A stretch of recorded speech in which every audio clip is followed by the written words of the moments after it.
கொள்கின்றேன். சாயமோன செங்கொடியை தங்கள் ரத்தத்தால் சிவப்பாக்கிய சீனத்து மாணவர்களுக்கு என்னுடைய வீர வணக்கங்களை தெரிவித்துக் கொள்கின்றேன். இந்த தமிழகம் நாத்திக பூமி இல்லை, இது ஆத்திக பூமி. குண்டு வைக்கின்ற துணுக்கனுக்கு இங்கு இடமில்லை என்று சொல்லி இந்து முன்னணி என்ற ஆலமரத்திற்கு தங்களது ரத்தத்தை தண்ணீராக ஊற்றி வளர்த்திட்ட கோவை வீரகணேஷ் முதல் கோவை முருகேசன் வரை அனைத்து வீர தியாகிகளுக்கும் என்னுடைய வீர வணக்கங்களை தெரிவித்துக் கொள்கின்றேன்.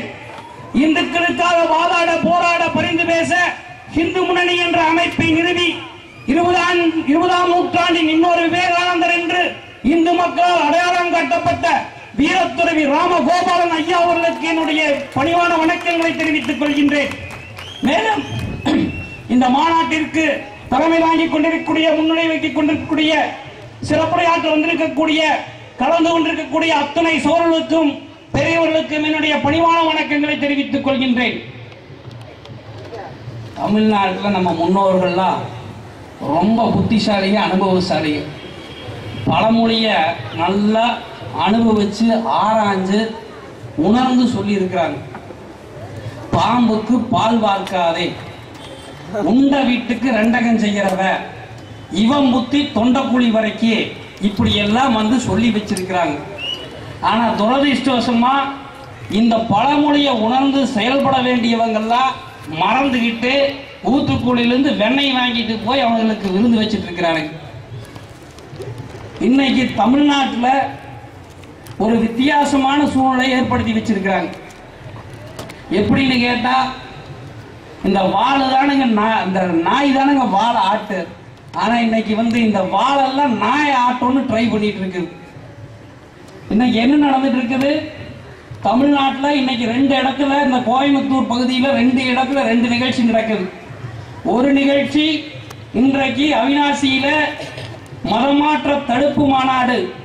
இந்த மதமாற்றத்தை ஏன் தடுக்க வேண்டும் என்று சொல்கிறது இந்து முன்னணி? இந்து மதவெறி பிடித்து சொல்லவில்லை. நன்றாக எல்லா விஷயத்தையும் உணர்ந்து நாம் ஒரு கூற்றை வைக்கின்றோம். இந்த பாரத நாட்டிலே எங்கெல்லாம் தீவிரவாதம் அதிகரித்திருக்கின்றதோ, எங்கெல்லாம் பயங்கரவாதம் இருக்கின்றதோ, எங்கெல்லாம் ராணுவமும் காவல்துறையும் பலியாகி கொண்டிருக்கின்றார்களோ, எங்கெல்லாம் அரசியல்வாதிகள் பலியாகி கொண்டிருக்கின்றார்களோ, அந்த மாநிலங்களை வரிசைப்படுத்தி பாருங்கள்.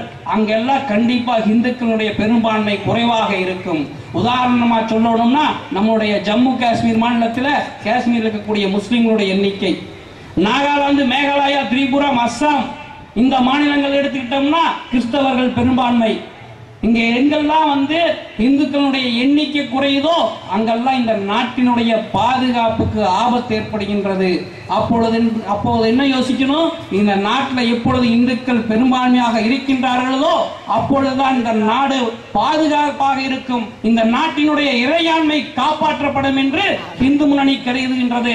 அதனால்தான் சொல்றோம், மதமாற்றத்தை தடுக்கின்றோம், மோசடியாக மதமாற்றக்கூடாது என்று சொல்லுகின்றோம். இந்த தேசம் உலகத்தினுடைய ஒரு தலைச்சிறந்த வழிகாட்டியாக, குருவாக ஆக வேண்டும் என்று சொல்லி இந்த மாநாடு நடக்கின்றது.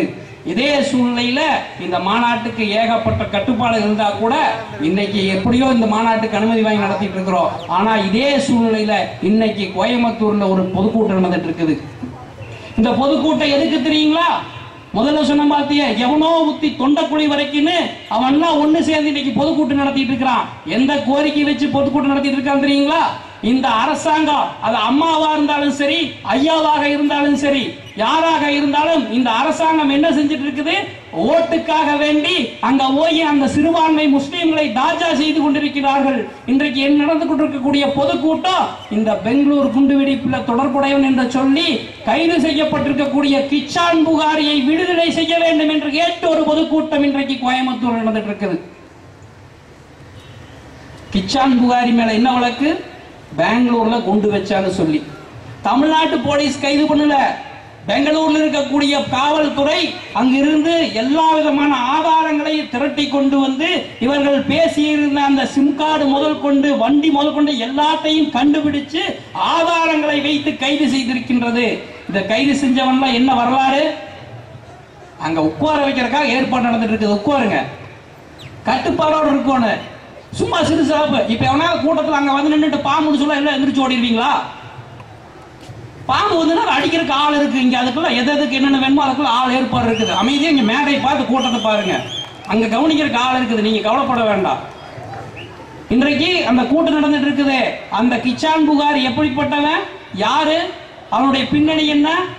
கொஞ்ச நாளைக்கு முன்னாடி நாம கோயம்புத்தூர்ல ஒரு ஆர்ப்பாட்டம் நடத்தினோம். என்ன காரணத்திற்காக? சிறை மீண்டோருக்கான நிதி உதவி திட்டம் என்று சொல்லி கோயம்புத்தூர் குண்டுவெடிப்பு வழக்கிலே கைது செய்து இவன் குண்டு வச்சான், கோயம்புத்தூரை தகர்த்தான், 69 பேத்துக்கு மேல கொலை செய்தான், 150 பேத்துக்கு மேல் படுகாயப்படுத்தினான், இந்த கோயம்புத்தூருடைய இறையாண்மையை பொருளாதாரத்தை இவன் தான் சிதைத்தான் என்று சொல்லி கோர்ட்டால் தண்டனை விதிக்கப்பட்டு 10 ஆண்டுகள் சிறை தண்டனை விதிக்கப்பட்டு அந்த சிறை தண்டனையை அனுபவித்து வெளியே வந்த அந்த முஸ்லிமுக்கு சிறை மீண்டோர் நிதியுதவி என்று சொல்லி கோயம்புத்தூர் காந்திபுரத்தில் பெட்டிக்கடை வைக்கிறதுக்கு நிதியுதவி கொடுத்தது இந்த அரசாங்கம்.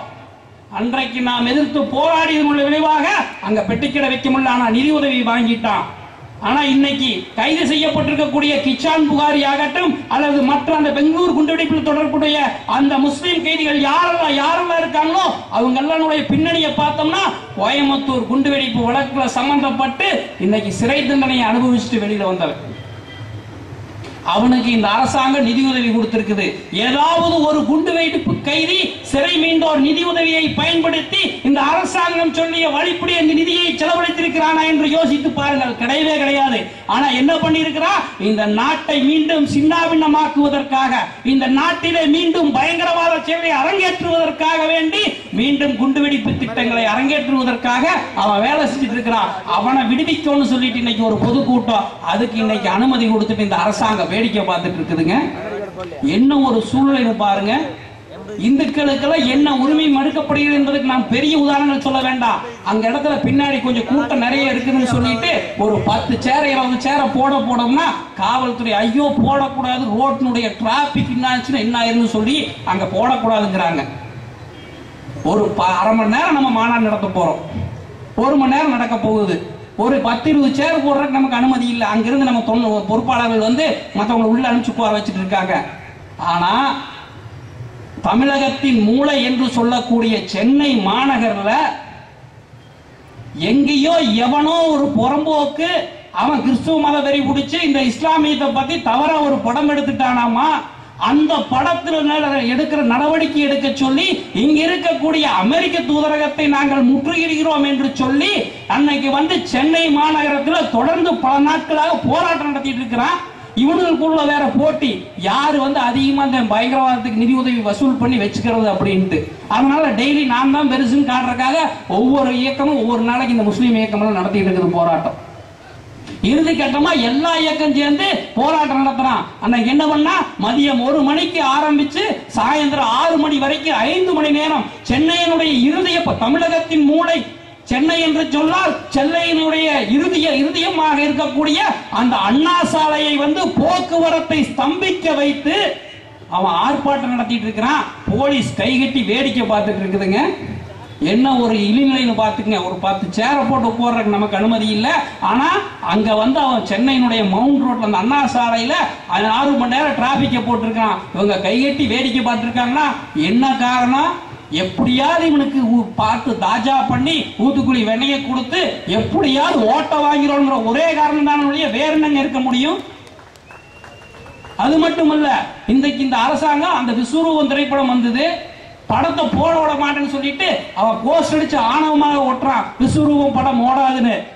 2 ஒரே குட்டையில் ஊர்ன மாட்டா, கமலஹாசன் சரி இவனும் சரி, நமக்கு அதை பத்தி இல்ல. அவன் பணம் ஓடுனா என்ன ஓடாட்டி என்ன, ஆனா இவன் ஓடாதுன்னு ஆணவமா சொல்றான்னா இந்த அரசாங்கம் வந்து அதை கைகட்டி வேடிக்கை பார்க்குது, எந்த நடவடிக்கையும் எடுக்கல. ஒரு உதாரணத்துக்காக சொல்ற, தமிழ்நாட்டில் இந்த ராமதாஸ் அவர்கள் ஏதோ ஒரு மாநாடு நடத்தினார், ஏதோ போற வழியில் கலவரமாயி போச்சு. அதை தொடர்ந்து பஸ் எரிச்சாங்க, கல் எரிஞ்சாங்க, என்னென்னமோ பண்ணாங்க. காவல்துறையை இந்த அரசாங்கம் எப்படி பயன்படுத்தியது? எங்கெல்லாம் வந்து அந்த பாட்டாளி மக்கள் கட்சியினுடைய முக்கியஸ்தர் இருக்கிறானோ அவனையெல்லாம் தேடி பிடிச்சு புள்ள போட்டு குண்டா சேக்கலி 10 கேஸ் 5 கேஸ் ஜாமீன் எடுத்தா தொடர்ந்து கேச போட்டு குண்டாஸ் உள்ள போட்டுது. அமைதியான முறையில் வந்து நடத்திட்டு இருந்தா நம்ம இந்து முன்னணி ஊழியர்கள் பொள்ளாச்சியில அப்பாவி 2 பேர்த்த சந்தேகத்தின் பேர்ல கைது செஞ்சுட்டு போய் அவங்க மேல அம்மாதுரைங்கிற ஒரு அந்த ஆள் பேரை சொன்னாவே நாக்கில் ஏதாவது புண்ணு வந்துருங்க. அந்த மாதிரி ஒரு இந்து விரோதி இன்ஸ்பெக்டர் அந்த ஆள் கொண்டு போய் குண்டாஸ் போட்டு இருக்கிறாரு.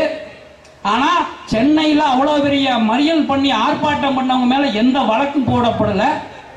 அதே போல கூடங்குளத்தில் இருக்கக்கூடிய அந்த உதயகுமார் இந்த தேசத்துடைய அரசாங்கத்துக்கு எதிராக செயல்பட்டு கிட்டத்தட்ட அவன் மேல தேசத்துக்கு துரோக வழக்குகளாக 500க்கும் மேற்பட்ட வழக்குகள் பதிவு செய்யப்பட்டிருக்குது. அவனை கைது செய்ய முடியாத துப்பில்லாத இந்த அரசாங்கம் கைது செய்ய துப்பில்லையா அல்லது கிறிஸ்தவனுடைய ஓட்டு வேண்டும் என்கின்ற நப்பாசையா என்பதை நமக்கு தெரியல. ஆனா அவனை கைது செய்யல. ஆனா பாட்டாளி மக்கள் கட்சியினுடைய ராமதாஸ் மேல எத்தனை வழக்குகள் போடுறாங்க? அவருக்கு நம்ம வக்காலத்து வாங்கல. அவர் என்னை அன்னைக்கே வந்து அவர் இந்த முஸ்லீம் இந்த குண்டு வைக்கிறவனை எல்லாம் கூட்டிட்டு போய் பழனி பாபாலாம் கூட்டிட்டு போய் மாநாடு நடத்தினவர். ஆனா நாம் என்ன சொல்றோம்னா இவர் மேல எடுக்கிற நடவடிக்கை ஏன் உங்களால் அந்த உதயகுமார் மேல எடுக்க முடியல?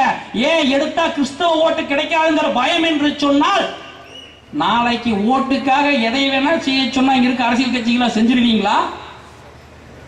சொம்பள பன்னீர் எடுத்துட்டு போயிருவீங்களான்னு எங்களுக்கு சந்தேகமா இருக்குதுங்கிறத மேடை கூச்சங்கிறது விரிவா பேச முடியலைங்க.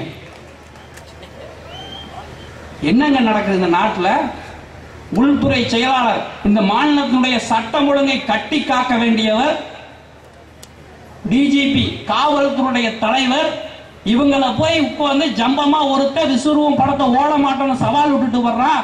கேட்டா நாங்கெல்லாம் அப்பாவிகா கோயம்புத்தூர் குண்டு வெடிப்புக்கு எங்களுக்கு சம்பந்தம் இல்லை, எங்களுக்கு ஊடெல்லாம் கொடுக்க மாட்டேன்னு சொல்லி பேட்டி கொடுத்தா கொஞ்ச நாள்ல கோயம்புத்தூர்ல இருக்கிற குண்டு வெடிப்பு கைதிகளை தொடர்ந்து குண்டு வச்சிட்டு இருக்கிறான்.